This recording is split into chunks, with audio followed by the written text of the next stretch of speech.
and you could feel the energy and the attitude to play for Manchester United. It feels like he understands it, even though he's very young. He understands what it means to play for Manchester United better than some of the older, more experienced players in the squad.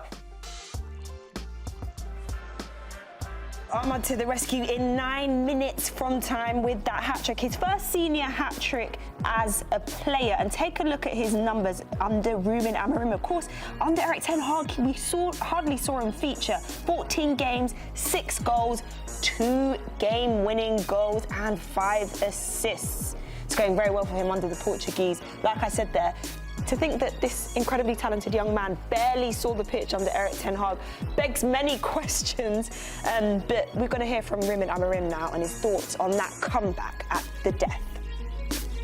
The important thing is to win, and he helped us to win. Then he's doing a very good season. So, and that's it. I already spoke about this. We have to be careful with the young kids. It was a really good job today.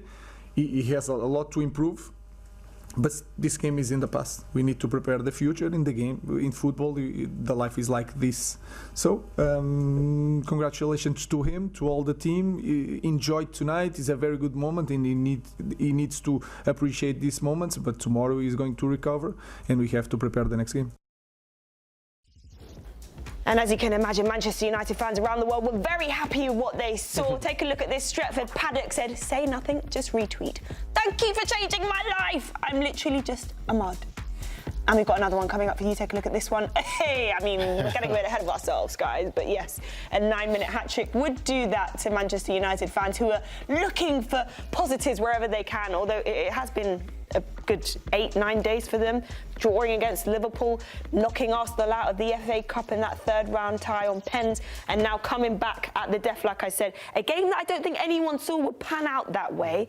What do you think this says about this new phase of Manchester United we're looking at? I'm looking at you first, Nigel. They're still miles off it. Southampton were by far the better side, and they had many chances in that first half. Game. But on the other hand, I'll have to be honest with you. I think if Southampton play like that, they deserve to be relegated.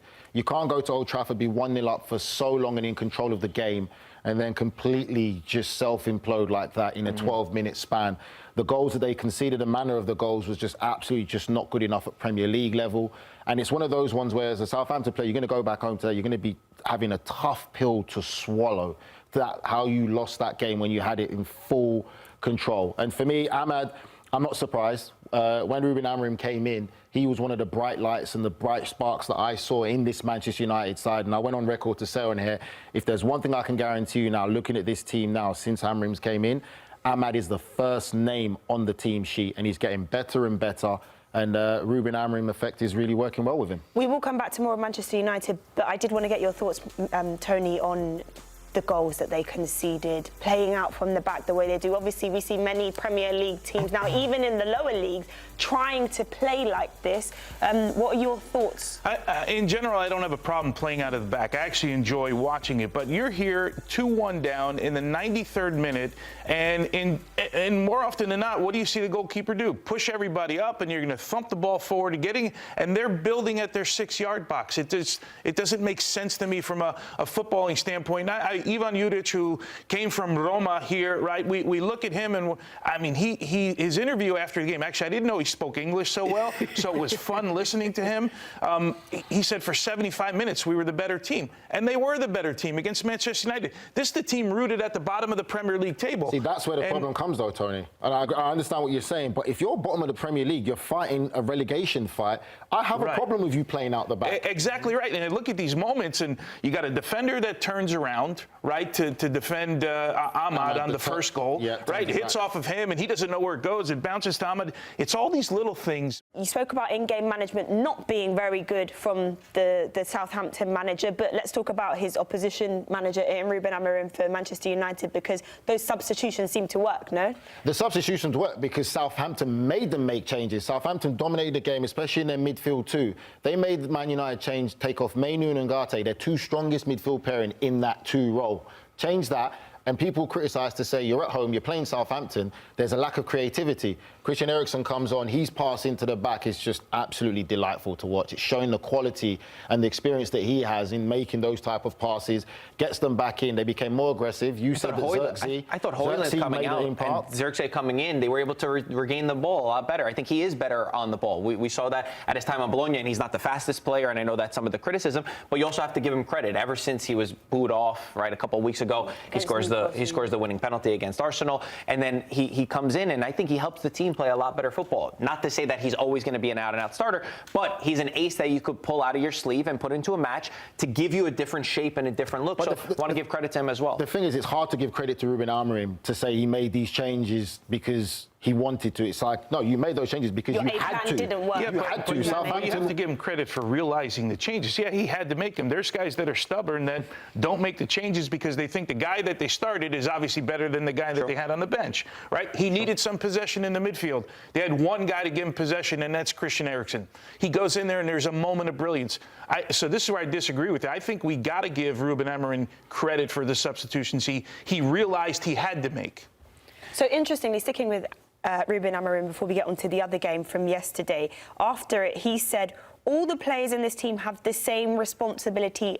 Ahmad doesn't have to step up. So those are quite big words from him in terms of talking about leadership in the dressing room there at Manchester United. Amorim, of course, getting that hat-trick. But there are older, more experienced players that he's maybe suggesting aren't stepping up to the plate right now.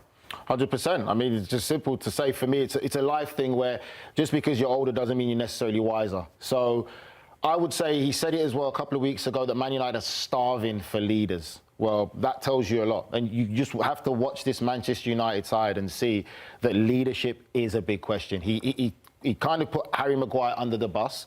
He got a reaction off him. It's so good for one game, but you need that consistently through the entire season. Not just when you play the likes of a Liverpool or an Arsenal. You need to see when you play the Southampton, the Brightons, and you need a natural leader that's going to be there week in, week out, and set the foundation. And for me, it's hard to look at this Manchester United side and to point out, for me, a real natural leader. So that's not Bruno Fernandes, their captain, then? I don't believe so. I think Bruno Fernandes is a terrific player, absolute terrific player, but he's not captain material, in my opinion. I think you see this before and after, and you mentioned it before. When you look at Diallo, and he's the obvious one to look at because he scores the hat-trick in 12 minutes, and it's the fact that he wasn't playing as much under Ten Hag, and Amorim has given him this credit. For me, Diallo is the exact player you want in any team. He does the right thing. You could play him as a wing-back. He says, okay, you want to play him as a 10?